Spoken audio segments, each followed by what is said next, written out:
December 6th, Saturday. Today church remembers St. Nicholas. Being Saturday, dedicated to our Blessed Virgin Mary also. In today's Gospel, they were like sheep without a shepherd. The book of Ezekiel, chapter 34, places before us 5 characteristics of a good shepherd: going in search of, bringing back, binding the wounds, feeding and caring. People were looking for someone who can be all this for them. Without this, they were lost and felt abandoned. Jesus, the Good Shepherd, feels for the sheep of his time that were abandoned by the so-called religious leaders. He authorizes and sends out to his disciples that they, by proclaiming the kingdom and healing all who are sick and abandoned, may become good shepherds. Shepherds of my soul, may I be the good news you want me to proclaim to others.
குருகுலமே எழுவோம் இணைவோம் இணைவோம் இணைவோம் நீரை குலமே வருவோம் வருவோம் வருவோம் வருவோம் நீரை குலமே எழுவோம் இணைவோம் இணைவோம் இணைவோம் குருகுலமே விண்ணக தந்தையின் பிள்ளைகள் நாம் அன்பராம் இயேசுவின் நண்பர்கள் நாம் ஆயிரில் உயிருள்ள இல்லங்கள் நாம் ஆயிரில் இணைந்திடும் சொந்தங்கள் நாம்.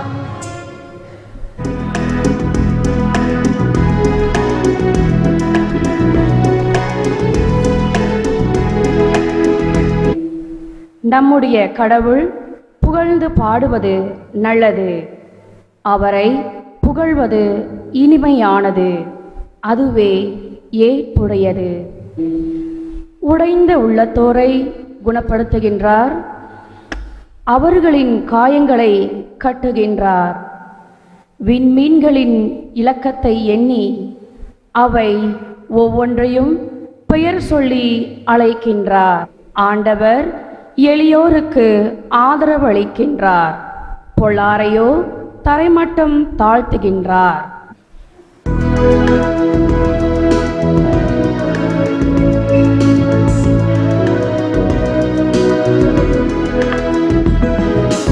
Alleluia, Alleluia, Alleluia, Alleluia, Alleluia, Alleluia, Alleluia, Alleluia. ஆண்டவரே நமக்கு நீதி தலைவர், ஆண்டவரே நமக்கு நியமம் வழங்குபவர், ஆண்டவரே நமக்கு வேந்த, அவரே நமக்கு மீட்பு அளிப்பவர். அல்லேலூயா.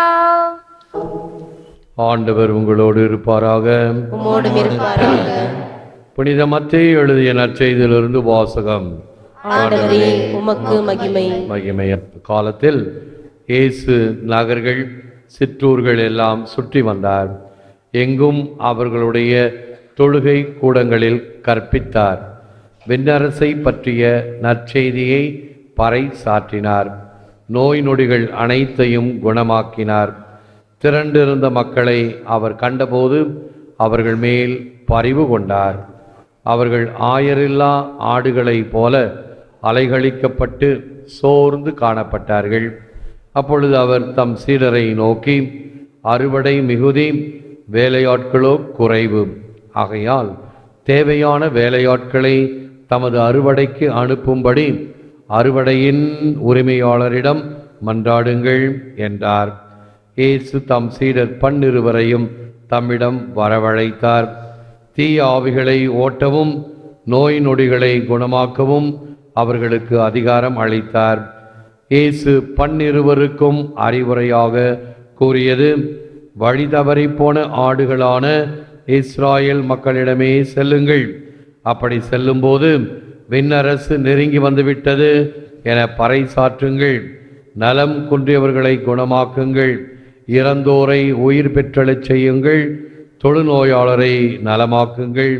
பேய்களை ஓட்டுங்கள். கொடையாக பெற்றீர்கள், கொடையாகவே வழங்குங்கள் என்றார். இது கிறிஸ்து வழங்கும் வாழ்வு தரும் நற்செய்தி. கிறிஸ்துவே உமக்கு புகழ். The kingdom of heaven is near.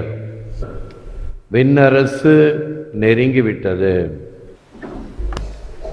I am the way, I am the truth, I am the life. யோவான் 14:6.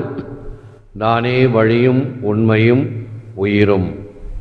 கிரேஸ்வில் அன்பார்ந்த சகோதர சகோதரிகளே, அன்பார்ந்த பிள்ளைகளே, அன்பார்ந்த தொலைக்காட்சி நேயர்களே, இறை அரசு என்பது என்ன?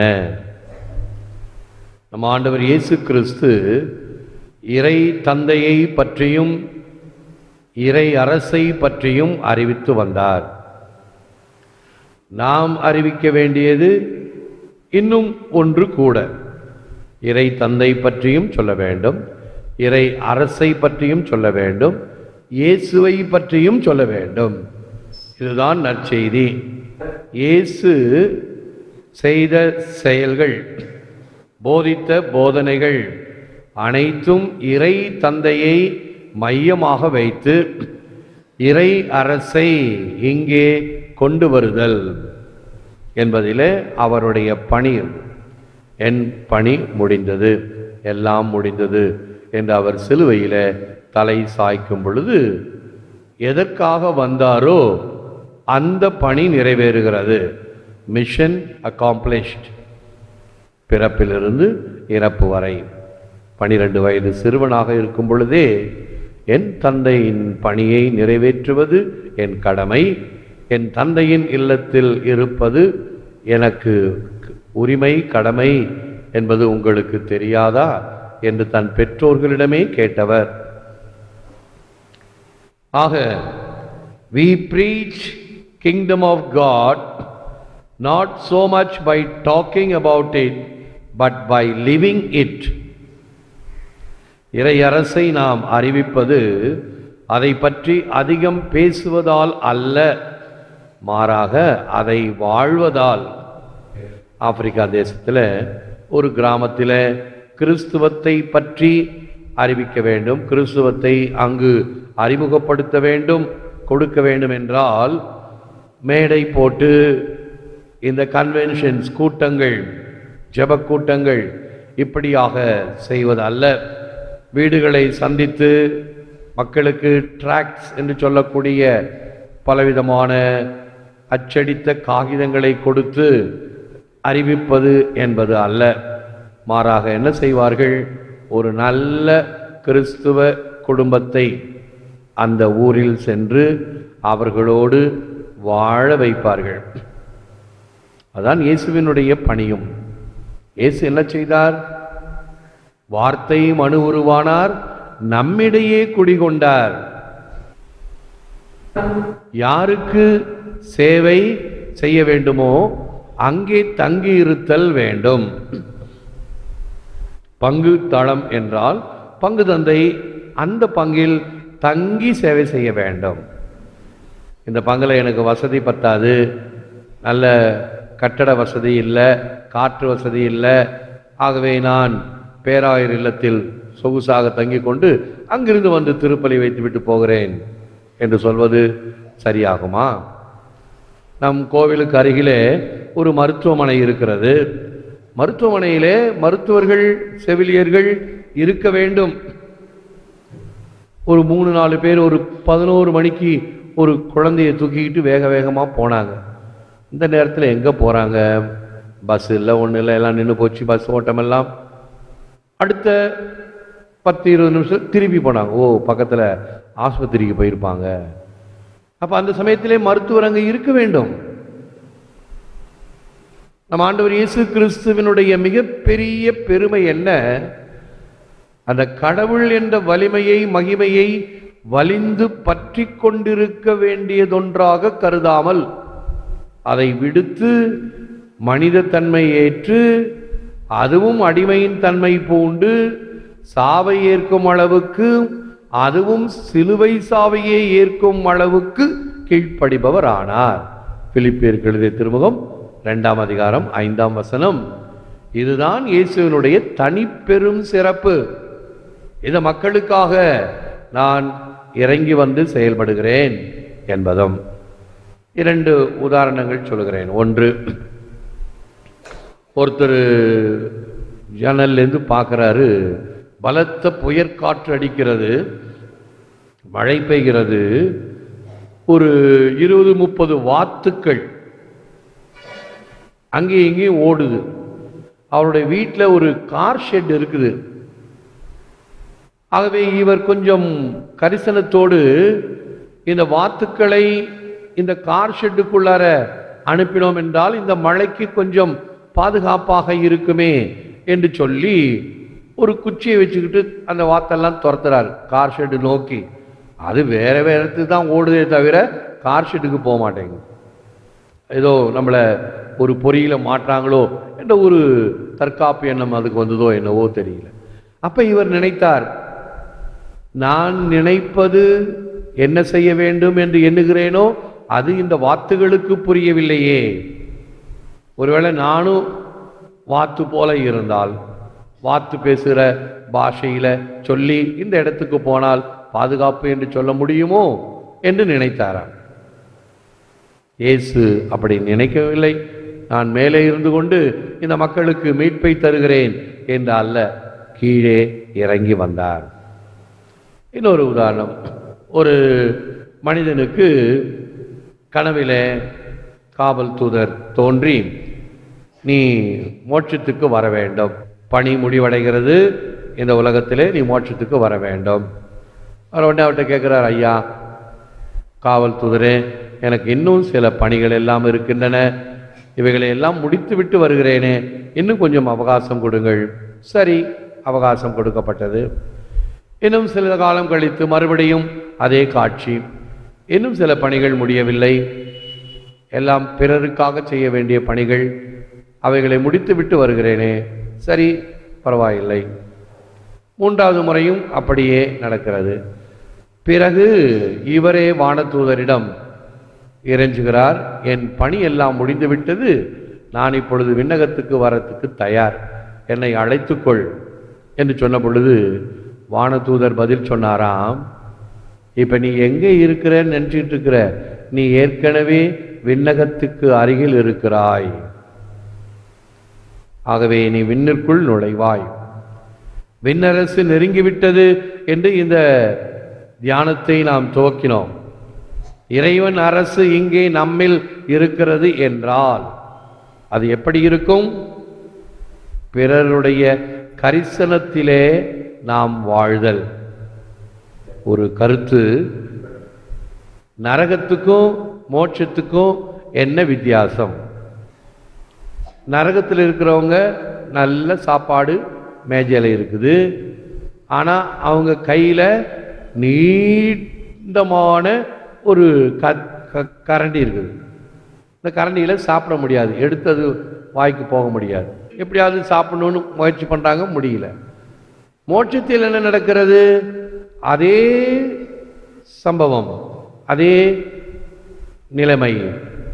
ஆனால் அங்கே ஒருவர் மற்றவருக்கு அந்த உணவை ஊட்டுகின்றார், அதனால் மகிழ்ச்சி அடைகிறார்கள். இதுதான் விண்ணகம்.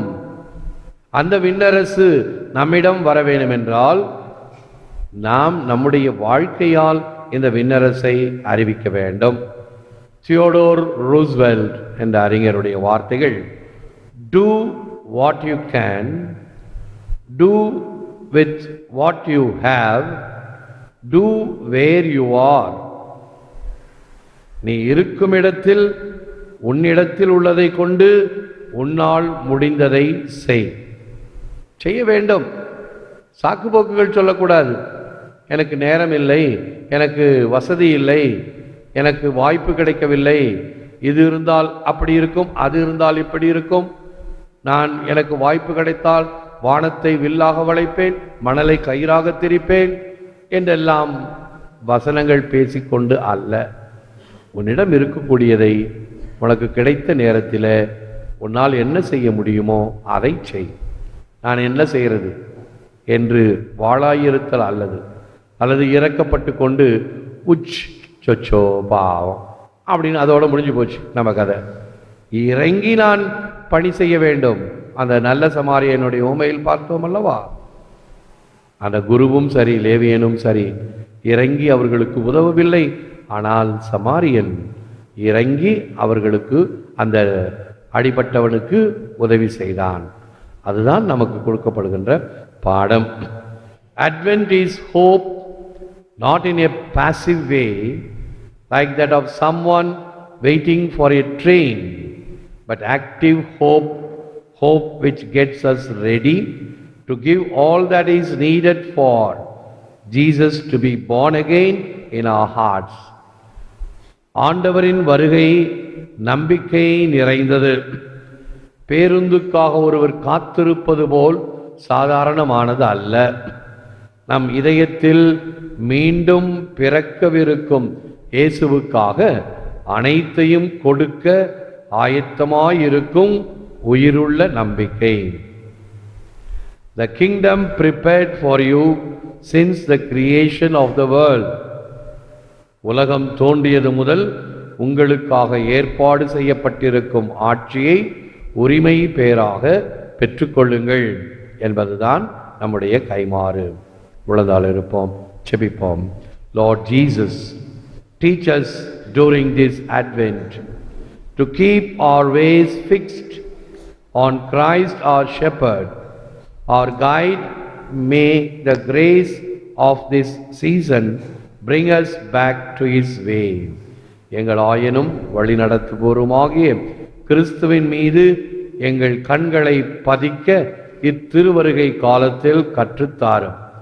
ஆண்டவரே, இப்புனித காலத்தின் அருள் எங்களை மீண்டும் அவர் வழிக்கு இட்டுச் செல்வதாக.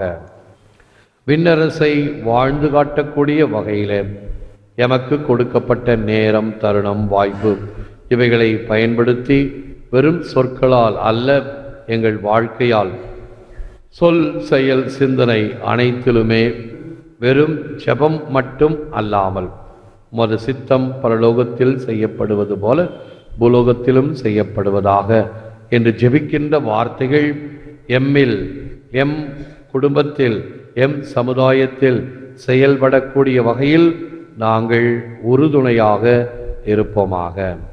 ஏற்று வரமருளும் இறைவா, காக்கும் கரங்களினால். ஆமென். ஆமென்.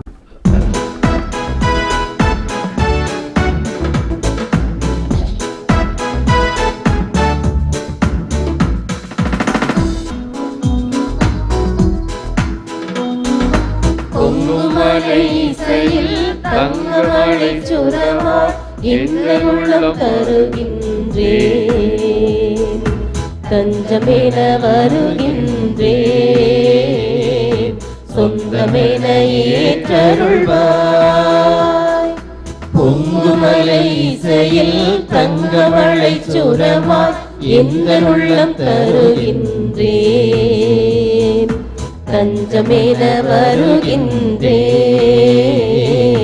சொந்தமென ஏற்றருள்வார்.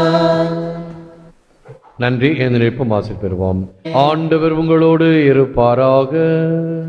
உம்மோடும் இருப்பாராக. எல்லாம் வல்ல இறைவன் பிதா சுதன் பரிசுத்த ஆவி உங்களை ஆசீர்வதிப்பாராக.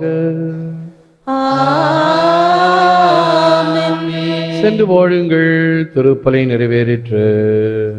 இறைவா உமக்கு நன்றி.